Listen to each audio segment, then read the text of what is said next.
Surabaya Mengaji. Yuk, dukung dakwah Surabaya Mengaji. Salurkan harta terbaik Anda untuk operasional dakwah.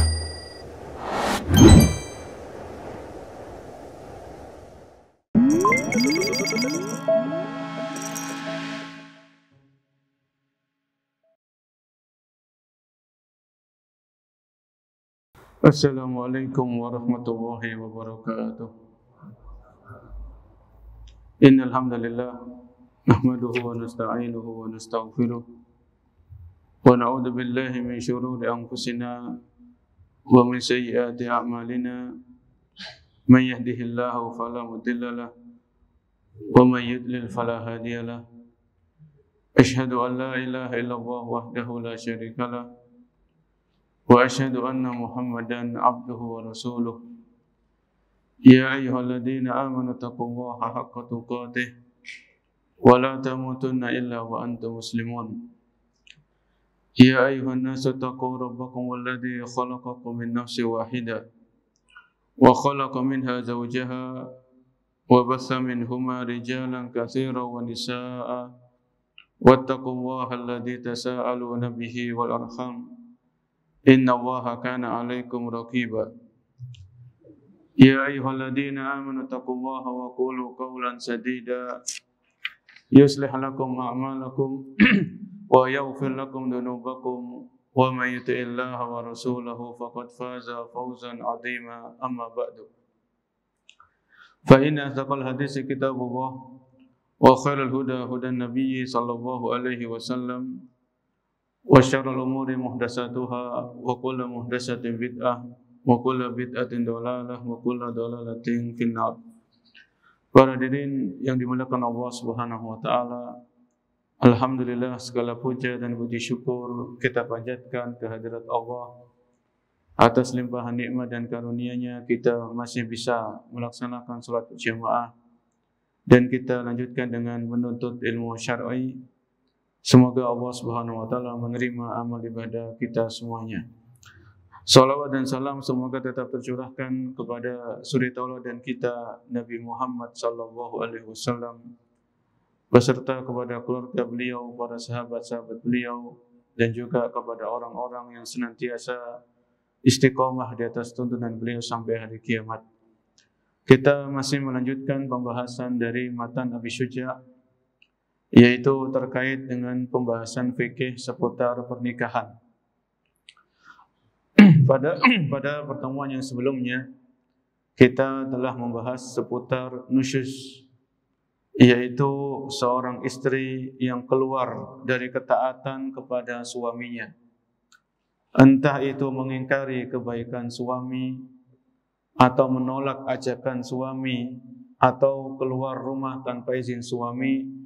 Ini merupakan bentuk-bentuk perbuatan nusyuz, yang dimana nusyuz ini diharamkan dan termasuk dosa besar yang harus diwaspadai oleh seorang istri yang muslimah.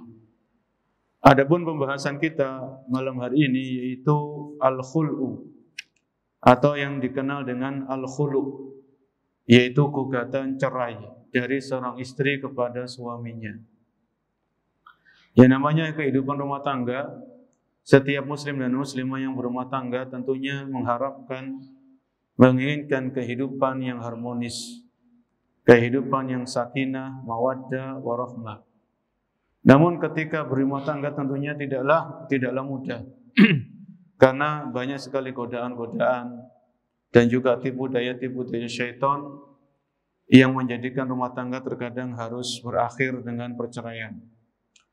Maka di sini pembahasan tentang khulu, yaitu seputar gugatan cerai dari seorang istri kepada suaminya. Di sini sebelum kita memasuki pembahasan dari apa yang disampaikan oleh Abu Syuja, maka di sini al-khul'u lughatan an-naz'u. Khulu dari segi segi bahasa itu adalah melepaskan. Dari kata khala'a yakhla'u, yaitu melepaskan sesuatu. Melepaskan sesuatu.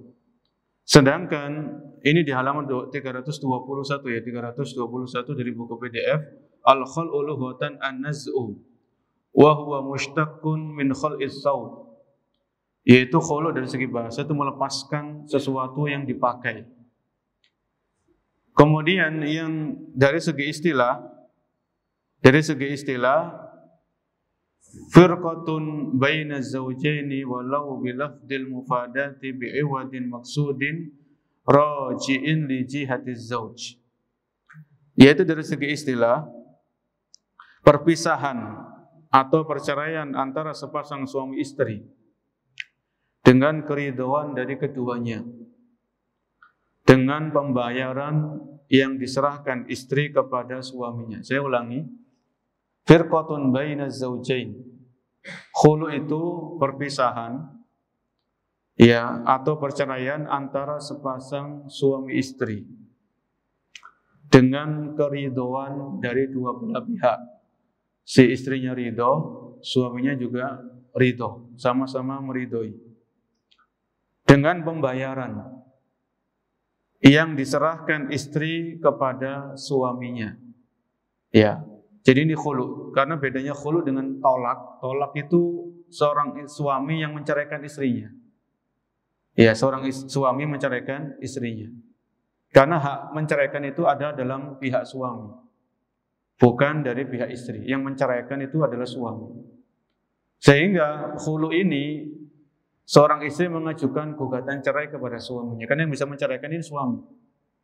Yang bisa menceraikan ini suami. Jadi ada tiga ya, ada khulu, ada tolak, cerai, ada fasakh. Fasakh ini merusak pemutusan hubungan, ini dilakukan oleh hakim. Yang ketiga ini fasakh. Ya.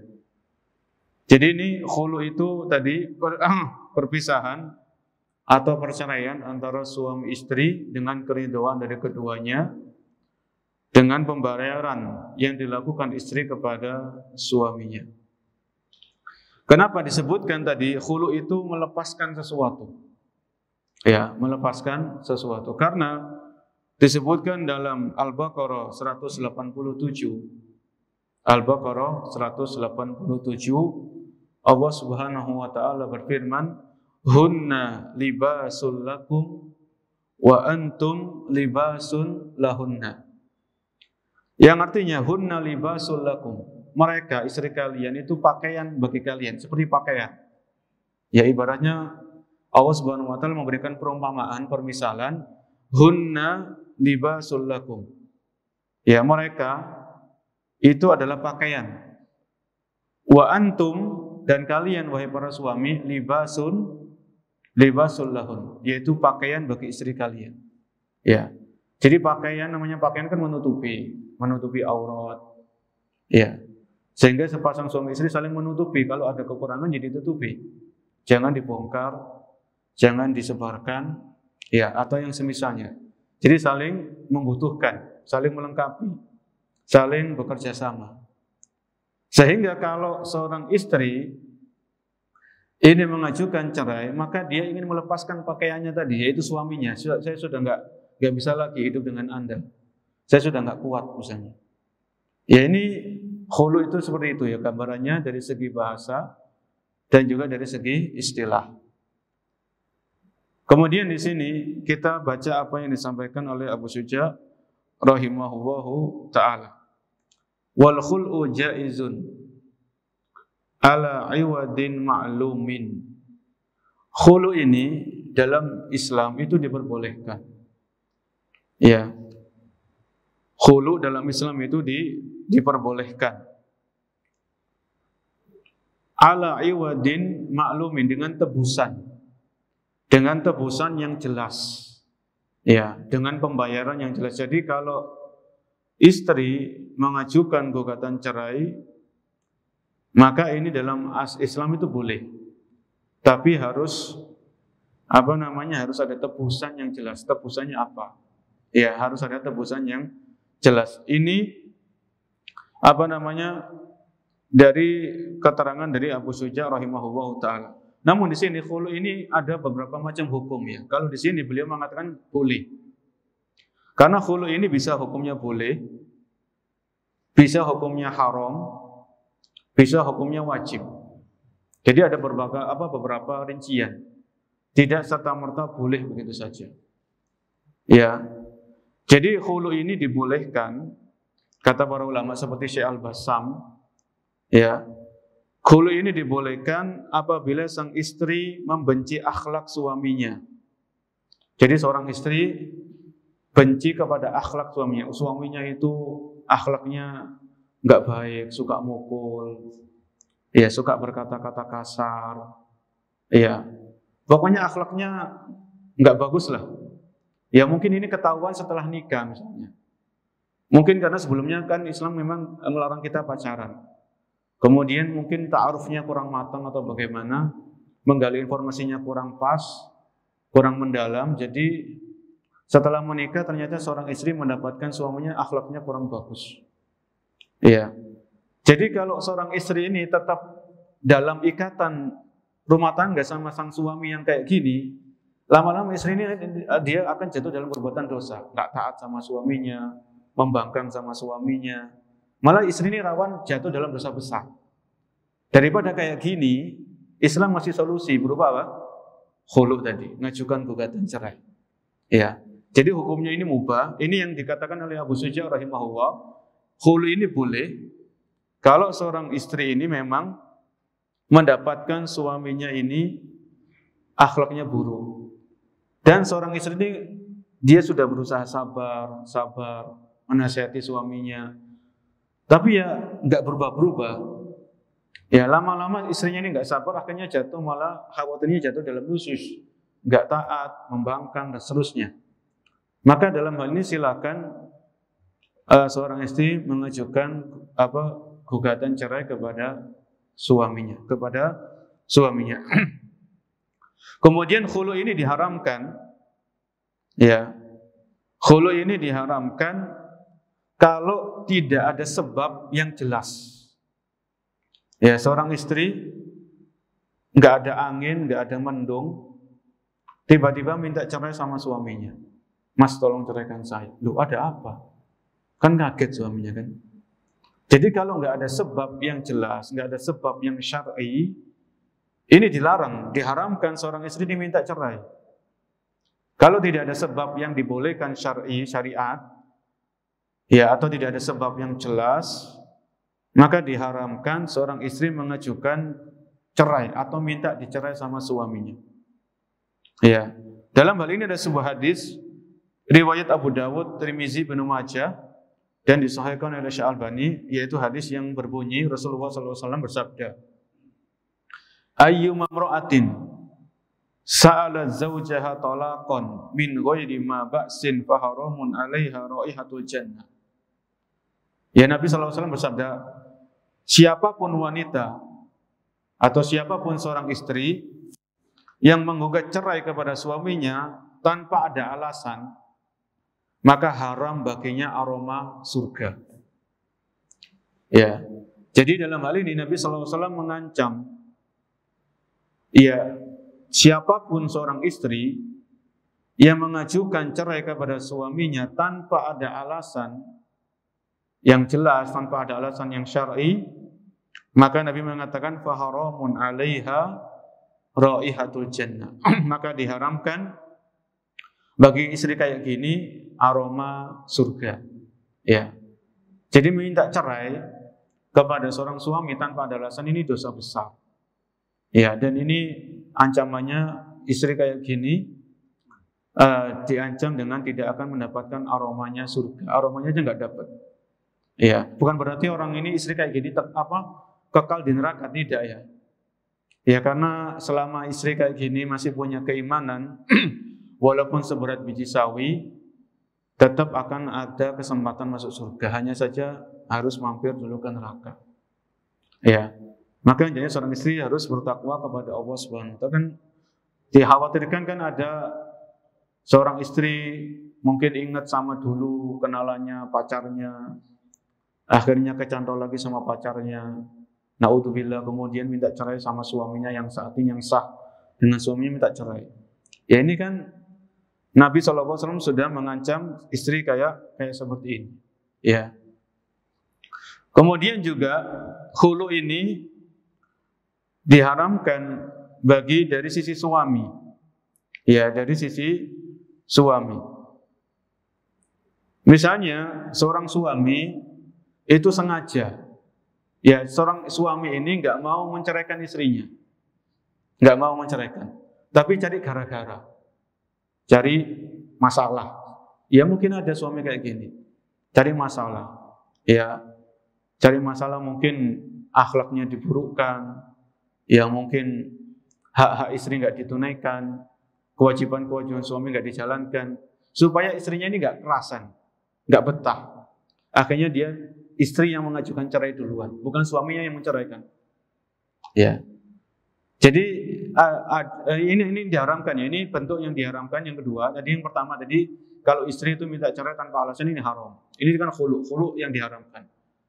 Ya, kemudian khulu yang diharamkan itu kalau ada suami yang sengaja cari masalah, cari gara-gara di rumah tangga. Suami ini nggak mau menceraikan, tapi dia cari gara-gara, dia cari masalah supaya istrinya yang ngajukan duluan cerai. Karena kalau istrinya ngajukan duluan cerai, istrinya harus membayar tebusan. Ya, ini istrinya harus membayar tebusan. Ini diharamkan, kayak gini juga diharamkan. Allah berfirman dalam An-Nisa ayat 19. Ya, An-Nisa ayat 19. Yaitu ayat yang berbunyi Allah berfirman wala ta'duluhunna litadhabu bi ba'di ma ataitumuhunna illa ayyatina bi fahishatin mubayyinah. Yang artinya wala ta'duluhunna. Janganlah kalian menyusahkan mereka. Maksudnya mereka ini istri-istri kalian. Janganlah kalian membuat susah istri kalian. Karena hendak mengambil sebagian kecil apa yang kalian berikan kepadanya. Ya, illa ayatina bi fahishatin mubayyinah, kecuali istri kalian itu melakukan perbuatan keji yang nyata. Ya. Jadi begini, kalau khulu itu ketika akad nikah itu kan ada wali, ada saksi, ada mahar. Misalnya ketika akad nikah maharnya itu 5 gram emas. Ya, 5 gram emas. Ketika istri ngajukan khulu, ngajukan cerai, maka kan ada tebusan dari kata Abu Suja ala iwadin maklum, dengan tebusan yang jelas. Termasuk dalam tebusan ini adalah istri ini mengembalikan maharnya tadi. 5 gram ini dikembalikan kepada suaminya. Karena istrinya ngajukan cerai, maka 5 gram ini dikembalikan lagi kepada suami. Ini maharnya, saya serahkan lagi. Saya minta cerai. Ya. Jadi yang diharamkan, yang kedua itu kalau suami ini sengaja menyusahkan istrinya. Sehingga istrinya tadi mengajukan cerai supaya si suami ini dapat tebusan, akhirnya dia persulit istri. Maksudnya dia cari gara-gara. Ini diharamkan. Ya, ini diharamkan. Kemudian khulu ini menjadi wajib. Khulu ini menjadi wajib. Jadi tadi yang pertama itu mubah, boleh-boleh saja. Yang kedua itu bisa menjadi apa tadi? Haram. Yang ketiga kata para ulama bisa menjadi wajib. Kok bisa? Istri harus maksudnya wajib di sini kan istri wajib mengajukan cerai kepada suaminya. Ini kayak gimana keadaannya? Ya, ini kayak gimana keadaannya? Kata para ulama, ya ini saya ambil dari salah satu referensi dari tulisan Ustadz kita, Ustadz Khalid Syamhudi. Terkadang khulu hukumnya menjadi wajib. Ya, misalnya seorang istri, suaminya nggak sholat, istrinya sudah menasehati, ya ngajak ke pengajian, suaminya nggak mau. Ya supaya dapat ilmu kan, ngaji dapat ilmu, tahu sholat itu wajib, sholat 5 waktu ini, sholat 5 waktu. Ya, istrinya suaminya nggak sholat 5 waktu, sholat bolong-bolong. Kan 5 waktu ini kan harus dikerjakan semuanya kan, nggak boleh pilih-pilih kan. Maghrib isya atau nggak boleh, semuanya harus dikerjakan. Ya, maka dalam hal ini kalau istrinya sudah menasihati, ngajak ke pengajian, membelikan buku tentang pentingnya sholat, ya, nge-share video-video para ustadz di situ menjelaskan kewajiban sholat. Tapi suaminya nggak mau sholat, ya, maka di antara para ulama hal seperti ini seorang istri harus mengajukan gugatan cerai. Nggak bisa dia hidup dengan suami yang nggak sholat tuh gimana? Sholat itu rukun Islam. Bahkan ada di antara pendapat para ulama yang meninggalkan sholat itu kafir. Ya, terlepas perbedaan pendapat. Kalau orang meninggalkan sholat, ini kalau ulama sepakat, kalau orang meninggalkan sholat karena mengingkari kewajiban sholat ini kafir. Ini jelas, ini sepakat para ulama. Orang meninggalkan sholat karena mengingkari kewajiban sholat ini kafir. Ya, karena sholat jelas-jelas wajib. Banyak sekali dalilnya Al-Quran, hadis dan sebagainya. Perbedaan pendapat di sini orang yang meninggalkan sholat karena malas dengan masih meyakini kewajiban sholat. Ini perbedaan pendapat. Ya, maka dalam hal ini seorang istri boleh, bahkan ada mengatakan wajib mengajukan cerai kepada seorang suami yang suaminya ini meninggalkan sholat. Ya. Kemudian juga atau misalnya suaminya ini memiliki akidah atau pemikiran yang sesat, yang menyimpang dari akidah yang lurus. Akidahnya akidah menyimpang. Jadi setelah nikah, oh ternyata suamiku kok kayak gini akidahnya. Ya, akidahnya rusak. Nggak tahu akidah yang benar. Bahkan akidah yang menyimpang ini bisa menjerumuskan orang juga pada kekufuran, kepada kesyirikan. Jadi kalau seorang istri ini punya ilmu, dia berilmu, ya suaminya kok punya akidah kayak gini, ya dijelaskan, dinasihati. Tapi kalau tetap seperti itu ya istri dalam hal ini hendaknya, bahkan ada ulama yang mengatakan wajib mengajukan gugatan cerai. Ya. Ini di antara ketentuan-ketentuan khulu itu bisa hukumnya mubah, bisa hukumnya haram, bisa hukumnya wajib. Kemudian tentang khulu ini sendiri ada dalilnya, disebutkan oleh pensyarah dalam hal ini, yaitu di surat Al-Baqarah 229. Ya. Yaitu Al-Baqarah 229.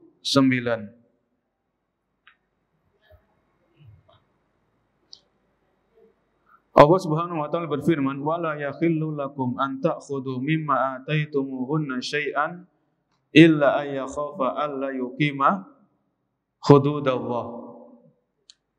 Fa in khiftum alla yuqima hududallahi fala junaha alaihima fi maftadat bi. Tilka hududullahi fala ta'taduha wa man yata'adda hududallahi fa ulaika humud dzalimun. Al-Baqarah berapa tadi? 229 ya. Artinya wala yakhillu lakum, dan tidak halal bagi kalian para suami, anta khudu mimma ataitumuhunna syai'an, untuk mengambil kembali apa yang telah kalian berikan kepada istri kalian. Dalam hal ini itu mahar. Kalau seorang suami sudah ngasihkan mahar 5 gram emas, maka jangan diambil lagi, jangan diminta lagi. Wala yakhillu lakum an ta'khudhu mimma ataitumuhunna syai'an illa, kecuali ada pengecualian, illa ayyakhafa alla yuqima hududallah, kecuali kalau keduanya takut tidak bisa menjalankan ketentuan-ketentuan Allah Subhanahu wa taala. Ya.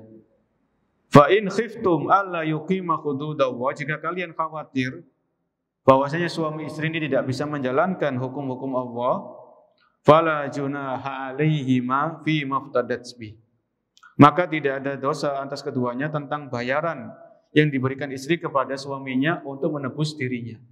Ya, ini tadi dalil pensyariatan tentang bolehnya atau adanya khulu.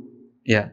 Jadi kalau seorang istri itu khawatir tidak bisa menjalankan kewajibannya sebagai seorang istri, ya karena suaminya tadi buruk akhlaknya, suaminya nggak sholat, suaminya punya akidah yang menyimpang, maka Allah Subhanahu wa taala mengatakan, Allah berfirman, fala junaha alaihima fi maftadat bi, maka tidak mengapa, tidak masalah bagi istri untuk mengajukan cerai dengan tebusan fi maftadat bi, ya, dengan bayaran untuk menebus dirinya, ya.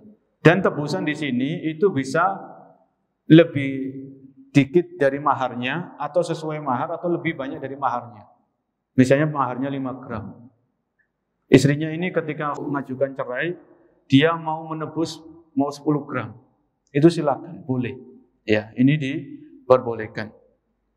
Tilka hududullahi fala ta'taduha. Itulah hukum-hukum Allah, maka janganlah kalian melanggarnya.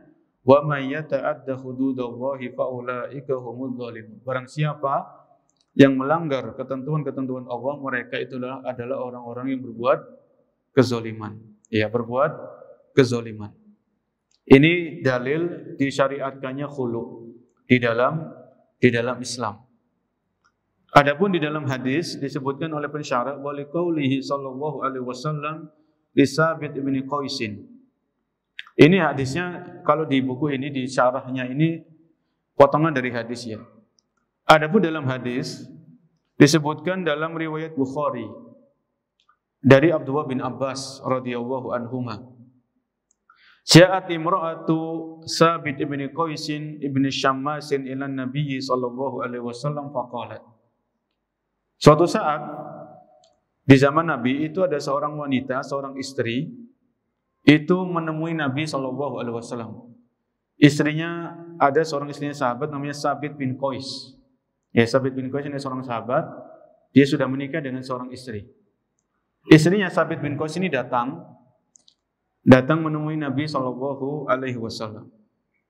Ya Rasulullah, ma ankimu ala Sabitin fi dinin wala khuluqin. Ya Rasulullah, aku ini tidak membenci Sabit dalam agama dan akhlaknya. Ya. Aku tidak membenci Sabit, aku tidak membenci suamiku dalam masalah agama dan akhlaknya. Illa anni akhaful kufra. Hanya saja aku takut enggak bisa maksimal berbakti kepada suamiku. Ya, jadi dalam hal ini istrinya Sabit bin Qais ini mendapatkan suaminya itu bagus, agamanya bagus, akhlaknya apa? Akhlaknya bagus. Agamanya bagus itu ya sholatnya, akidahnya, akhlaknya bagus ini ya namanya akhlak kan banyak. Jadi ini seorang istri mengadukan kepada Nabi SAW, sesungguhnya suamiku ini nggak ada masalah. Ya, aku tidak membenci suamiku dalam masalah agama dan akhlaknya. Tapi aku sendiri, kata laki-laki wanita tadi, aku takut nggak bisa berbakti secara sempurna. Ya mungkin saja suaminya ini tampangnya kurang bagus. Ya. Atau mungkin ada ini, ada itu. Kalau masalah agama, akhlak tidak ada masalah. Ya. Jadi ini pengakuan dari sang istri tadi. Masalah agama, akhlak tidak ada masalah. Mungkin di sini seorang istri bisa mengajukan cerai karena mungkin suaminya begini, ada cacat begini misalnya, atau ada ini, itu boleh-boleh saja. Akhirnya apa kata Nabi? Faqala Rasulullah sallallahu alaihi wasallam, "Faturidina alaihi hadiqatahu." Ya. Kalau begitu kembalikan kepada suaminya kebunnya, kebun. Jadi waktu itu Sabit bin Qais ini menikahi istrinya, maharnya itu apa? Kebun, maharnya kebun maharnya. Enggak tahu berapa hektar ya. Pokoknya maharnya kebun. Ya, mau kebun kurma, mau kebun apa, pokoknya kebun. Akhirnya ketika istri ini datang kepada Nabi, dia mengajukan khulu. Akhirnya Nabi bertanya, kalau begitu kembalikan kebunnya Sabit bin Qais ini kepada kepada dia. Faqalat na'am. Kemudian sang istri setuju, iya, saya kembalikan. Faradat alaihi wa amarahu fa faraqaha. Ya, jadi Nabi memerintahkan istrinya Sabit ini mengembalikan maharnya dulu, yaitu kebunnya Sabit, dan istrinya ini setuju dikembalikan. Akhirnya Sabit bin Qais pun menceraikan istrinya tadi. Ya, menceraikan istrinya. Jadi dalam hal ini wanita ini khawatir nggak bisa berbakti kepada suaminya, khawatir nggak bisa begini. Maka dia mengadu kepada Nabi SAW dan Nabi menyetujuinya. Akhirnya terjadilah khulu. Ini khulu terjadi di zaman Rasul Shallallahu Alaihi Wasallam. Ya, terjadi di zaman Nabi Alaihi Wasallam. Kemudian di sini hikmatu masyru'iyatil khul'i. Kenapa disyariatkannya khulu? Ada hikmahnya. Kata pensyarah di sini, hikmah disyariatkannya khulu ini daf'ud darari anil mar'ati ghaliban.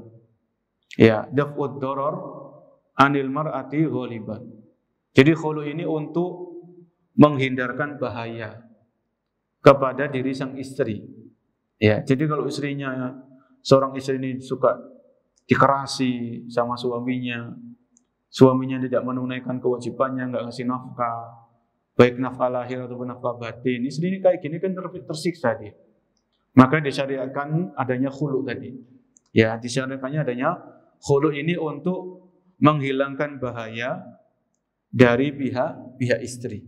Ya, dari pihak istri. Ini kata masyarakat hikmatu masyru'iyatul khul'i daf'ud darari anil mar'ati ghaliban. Ya. Kemudian di sini arkanul khul'i, ada rukun-rukun dari khulu ini, ada rukun-rukunnya. Ada rukun-rukunnya. Ya, yaitu multazimun lil iwadi walau ajnabiyan. Yang kedua but'un iwad sigha zauj. Jadi yang pertama itu ya seorang istri yang sudah memiliki tebusan, sudah menyiapkan tebusan. Kemudian di antaranya rukun-rukunnya ini adalah ucapan atau sigha. Kemudian yang ketiga adalah suami. Ya kalau istrinya sudah mengajukan khulu, kemudian suaminya ngomong, ya sudah saya khulu kamu, saya ceraikan. Ya. Dan ketika sudah jatuh khulu, sudah jatuh namanya khulu ini, nggak boleh suami istri ini satu rumah lagi, nggak boleh, karena sudah pisah. Jadi seorang istri ini harus keluar dari rumah suaminya, nggak tahu mau ke rumah orang tuanya, mau ke rumah kerabatnya, nggak boleh. Inilah yang membedakan khulu dengan tolak. Khulu dengan tolak, kalau tolak, misalnya seorang suami ya menceraikan istrinya, saya ceraikan kamu. Ini suami yang menceraikan, bukan istri yang mengajukan gugatan cerai. Kalau suami yang menceraikan, talak jatuh satu talak, maka si istri ini masih boleh tinggal di rumah suaminya. Dalam masa iddah ini masih boleh. Talak pertama, talak yang kedua, ini masih boleh seorang istri tinggal di rumah suaminya. Kenapa kok masih boleh? Karena mungkin saja ya ketika melihat istrinya berubah begini-begini, akhirnya suaminya ini luluh hatinya, akhirnya dia merujuk kembali, kan begitu, dirujuk lagi. Karena kalau tolak satu, tolak dua kan masih bisa rujuk. Tapi kalau sudah tolak tiga nggak bisa. Nanti ada syarat-syaratnya kalau bisa mau rujuk lagi. Adapun kalau kata para ulama, kalau sudah khulu, istri yang mengajukan gugatan cerai, maka di sini konsekuensinya si istri ini harus keluar dari rumah suaminya. Tidak boleh tinggal lagi dengan tidak boleh lagi tinggal dengan suaminya. Ya. Kemudian di sini disebutkan juga oleh pensyarah di sini di halaman 322, faida al-mar'atul mukhtaliyatu idza adat zawjiha adat ma baqiya min adati talaq yahrumun nadrul mar'atil mukhtaliyah awal khulwati biha ma jawazi dzalika asnal iddatil mutallaq. Kalau sudah khulu tadi, konsekuensinya si istri yang mengajukan gugatan cerai kalau sudah disetujui sama suaminya, istri ini harus keluar dari rumah suaminya. Ya. Kemudian kalau sudah terjadi khulu, maka ya seperti wanita yang asing gitu luar jamaah. Kan sudah hubungan suami istri kan sudah hilang. Ketika istri mengajukan khulu, sudah ada tebusannya, ini tebusannya. Ya, suami ya sudah saya pisah kamu. Ya, saya setujui khulu kamu. Ini sudah ada sigho. Ya. Maka dengan hal ini hubungan suami istri menjadi berakhir. Kalau sudah berakhir, maka seperti wanita apa? Wanita asing, wanita yang bukan mahramnya, nggak boleh salaman, nggak boleh berdua-duaan. Ya, itu seperti itu.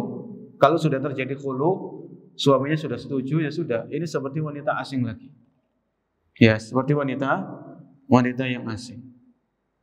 Ini kata para ulama. Kemudian di sini disebutkan syartul iwad. Ya, syartul iwad. Berkaitan dengan tebusan tadi, kan istri kalau mengajukan khulu kan harus ada tebusan, iwad. Ya. Iwad yang dimaksud dengan iwad ini tebusan, yaitu yang pertama kaunuhu maksudan. Ya, kaun harus jelas. Tebusannya apa? Ya, tebusannya apa? Maksudan ma'luman kaun hurajian li jihad zauj la zaujah. Ya. Jadi tebusannya itu apa harus jelas, kapan diserahkan. Ya. Barangnya apa? Kalau itu barang, ini termasuk syarat-syarat dari dalam masalah iwad. Ya. Kemudian kaunuhu maqduran ala taslimihi, yaitu yang namanya tebusan ini mampu untuk diserahkan. Ya, mampu untuk diserahkan. Ini termasuk syarat-syarat syarat-syarat khulu. Kemudian disebutkan di sini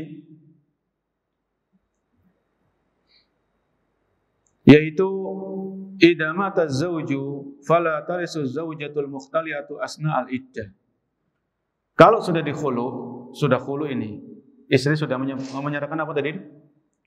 Tebusan. Kemudian istrinya sudah keluar dari rumah suaminya. Kalau suaminya ini meninggal, mantan suami meninggal, maka si istri ini nggak dapat warisan. Tidak dapat apa? Warisan. Karena memang hubungan suami istri sudah berakhir. Kalau hubungan suami istri sudah berakhir, maka istri ini tidak bisa mewarisi harta mantan suaminya, nggak bisa. Ya. Fa idza mata zauju fala tarisu zaujatul mukhtaliyatu asna al-iddah. Maka kalau suami yang menyetujui khulu tadi itu meninggal, istri yang mengajukan gugatan cerai dan setujui, maka ini tidak bisa mendapatkan warisan dari harta suaminya. Ya, dari harta suaminya. Kita kembali kepada matanya Abu Sujah tadi ya. Jadi wal khul'u jaizun ala iwadin ma'lum. Khulu ini diperbolehkan dengan tebusan yang jelas, ya. Wa tamlikul mar'atu nafsaha wala raj'ata lahu 'alaiha illa binikahin jadid. Ketika selesai khulu, maka kata Abu Sujah wa tamlikul bihil mar'atu nafsaha. Maka ketika selesai khulu disetujui sama suami, maka si istri ini bebas. Ya, bebas. Dia keluar dari rumah suaminya tapi dia harus menjalani iddah. Ya, menjalani masa iddah, selesai masa iddah baru dia boleh nikah lagi. Si istri ini boleh nikah lagi. Enggak boleh jadi setelah masa iddah baru dia boleh nikah lagi. Wala raji'ata lahu 'alaiha illa binikahin jadid. Ya. Setelah terjadi perpisahan karena khulu, istri berpisah dengan mantan suaminya. Terus kalau mau rujuk gimana? Ya, misalnya istri ini tadi mengajukan cerai karena suaminya nggak sholat. Akhirnya setelah khulu ini terjadi, selang beberapa bulan, suaminya kok tiba-tiba sholat. Ya, bahkan sholat berjamaahnya wajib, rajin. Ya. Terus gimana kalau si istri ini mau balik kepada suaminya yang si istri mengajukan khulu tadi, maka di sini disebutkan wala raji'ata lahu 'alaiha illa binikahin jadid. Kalau si suami ini mau kembali kepada istrinya yang menggugat cerai tadi, maka ini boleh. Tapi dengan akad nikah yang baru. Ya, akad nikah yang baru, mahar. Ya, seperti nikah dari awal. Seperti nikah dari apa? Dari awal. Wa yajuzul khul'u fit tuhri wa fil haid. Ya. Dan boleh khulu ini ketika si istri ini dalam keadaan suci ataupun dalam keadaan haid. Ya, tidak mengapa. Wa yajuzul khul'u fit tuhri wa fil haid. Karena ini nanti ada perbedaan dengan cerai. Ya. Kalau mengkhulu misalnya istrinya lagi haid. Kemudian dia mengajukan gugatan cerai dengan tebusan. Suaminya setuju, ya sudah jatuh khulu. Begitu pula ketika si istri ini tidak lagi haid, maksudnya dalam keadaan suci ya, tidak haid, dia mengajukan gugatan cerai, ada tebusannya, disetujui sama suami, ya sudah jatuh yang namanya khulu. Wala yalhaqu al-mukhtali'ata at-talaq. Wala yalhaqu al-mukhtali'ata at-talaq. Dan yang namanya khulu ini tidak termasuk hitungan dari cerai, tidak termasuk. Jadi khulu ini cerai sendiri. Kalau khulu ini sendiri, cerai ini sendiri, ada konsekuensi masing-masing. Ya, ini tadi keterangan dari Abu Sujah rahimahullahu ta'ala. Intinya, kesimpulannya dalam hal ini, khulu itu bermacam-macam hukumnya. Dilihat dari keadaan suami istri nanti. Dilihat dari keadaan suami istri. Kalau memang istrinya ini membutuhkan untuk mengajukan gugatan cerai karena suaminya akhlaknya buruk, suaminya agamanya nggak dijaga, sholatnya nggak dijaga, ya ini boleh, bahkan wajib untuk mengajukan gugatan cerai, ya, dengan tebusan, ya, dengan tebusan yang jelas. Setelah itu istri ini dia keluar dari rumah suaminya. Kemudian yang berikutnya at-tolak. Ya, kita masuk kepada pembahasan masalah perceraian di halaman 323. Wa talaqu durbani. Dan perceraian itu ada dua macam. Ya, wa talaqu durban. Cerai itu ada dua macam.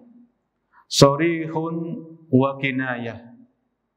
Ada yang namanya cerai itu dengan ungkapan yang jelas, dan ada yang cerai itu sekedar cuma sindiran. Ya. Maksudnya tolak ini cerai itu cerai dari segi bahasa halul qaid. Cerai itu maksudnya dari segi bahasa melepaskan ikatan.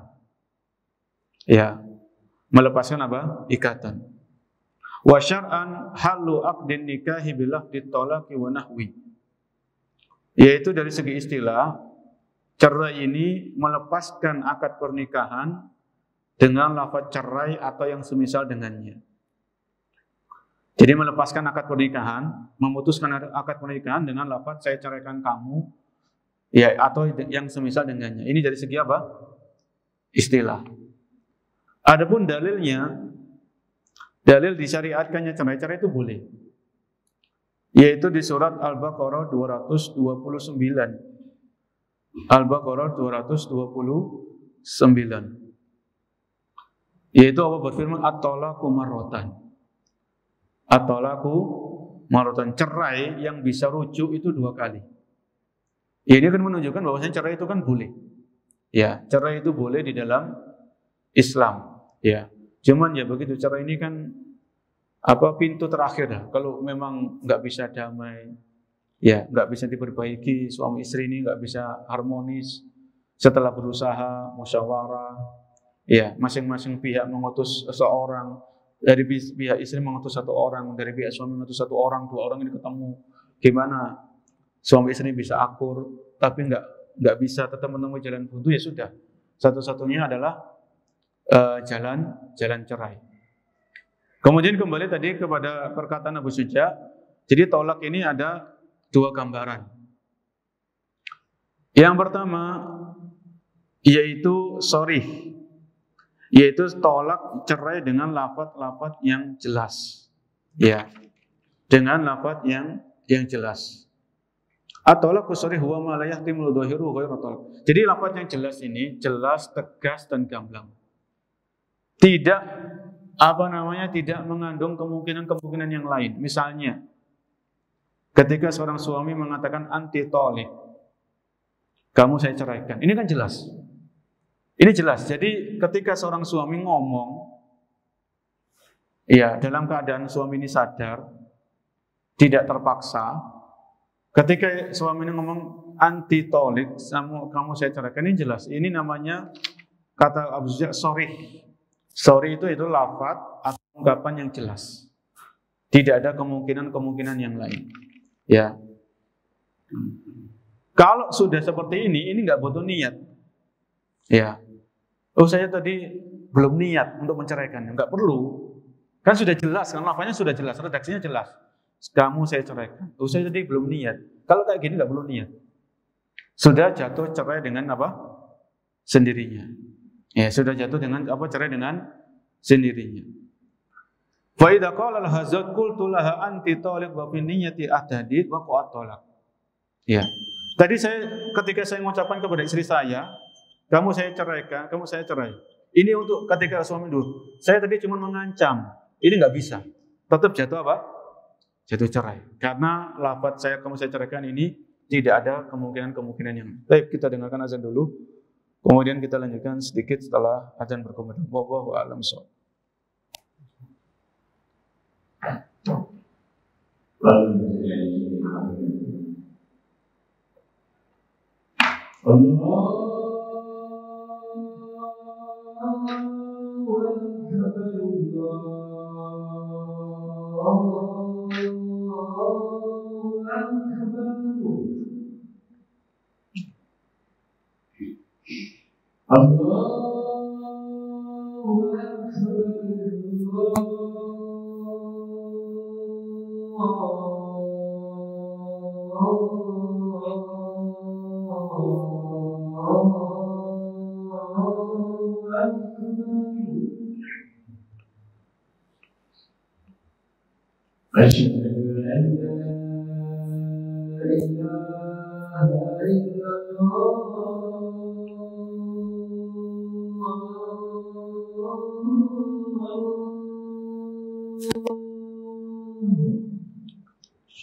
Baik, tadi yang pertama dalam salat cerai ini adalah lafaz yang sharih. Sharih itu tegas, gamblang, dan tidak ada kemungkinan yang lain. Kamu saya ceraikan.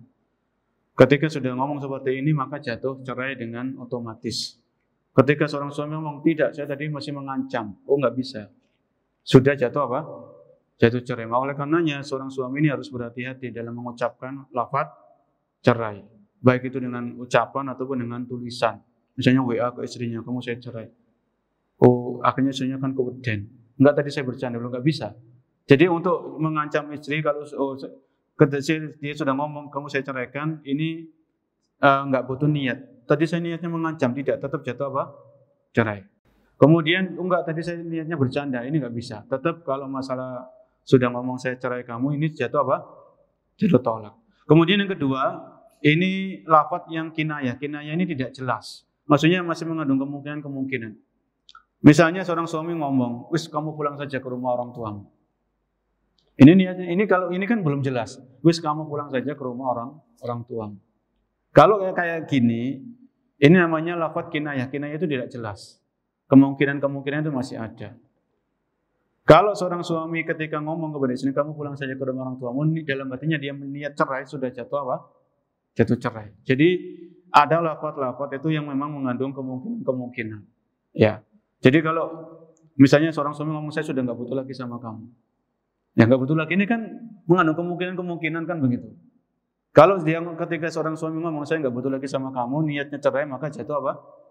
Jatuh cerai. Ya ini tentang masalah perceraian. Insya Allah secara lengkap akan kita bahas di pertemuan selanjutnya masalah talak. Jadi mungkin kurang satu pertemuan lagi tentang masalah bab pernikahannya, masalah talak sama masalah rujuk. Setelah itu mungkin nggak tahu kita bahas nggak masalah fikih jinayah. Fikih jinayah ini hukum potong tangan bagi pencuri, hukum rajam bagi pezina.